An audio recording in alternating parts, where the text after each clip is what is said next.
கும்பகோணம் அருகே தேப்பெருமாநல்லூரில் மறுபிறவி இல்லாத உத்ராகேஸ்வரர் வேதாந்த நாயகி ஆலயத்திலே நல்ல பாம்பு சிவபெருமான் மீது வீட்டிலிருந்து படம் எடுத்து பக்தர்களை பரவசப்படுத்தியிருக்கிறது.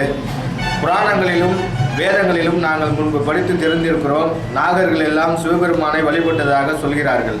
ஆனால் இந்த காட்சியை நாங்கள் நேராக பார்த்து இப்பொழுது பரவசமடைந்திருக்கிறோம்.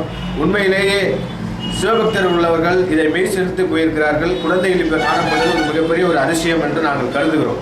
கும்பகோணத்துக்கு அருகிலே இருக்கக்கூடிய தேப்பெருமாநல்லூர் அந்த சிவாலயத்திலே அங்கே இருக்கக்கூடிய அந்த சிவனை வழிபடுவதற்காக நாகங்கள் வழிபடுவதாக ஏற்கனவே ஒரு தகவலும் சொல்லியிருந்தார்கள். அந்த நிகழ்வு இப்பொழுது நடந்திருக்கிறது. இதுபோல ஆன்மீகத்திலே அதிக ஈடுபாடுகளும் நாட்டமும் கொண்டிருந்தவர்கள் அந்த ஆலயத்தினுடைய செயல்பாட்டுக்கு காணிக்க வேண்டும். அந்த நாகம் வழிபட்டு இருப்பது இன்றைய தினம் ஒரு பெரு அதிர்ச்சியையும் மகிழ்ச்சியையும் தந்திருக்கிறது. இப்போ சமீபத்தில் மகாமக திருவிழாவும் நடந்திருக்கிறது. அடுத்தபடியாக சிவராத்திரி தினமும் நடந்திருக்கிறது. இந்த வேளையிலே இன்று நடைபெற்றிருக்கிற இந்த நாகத்தினுடைய வழிபாடு மிகவும் ஆன்மீகத்தன்மை கொண்டதாகவும் பக்தி கொண்டதாகவும் இருக்கிறது. மகிழ்ச்சியை தருகிறது.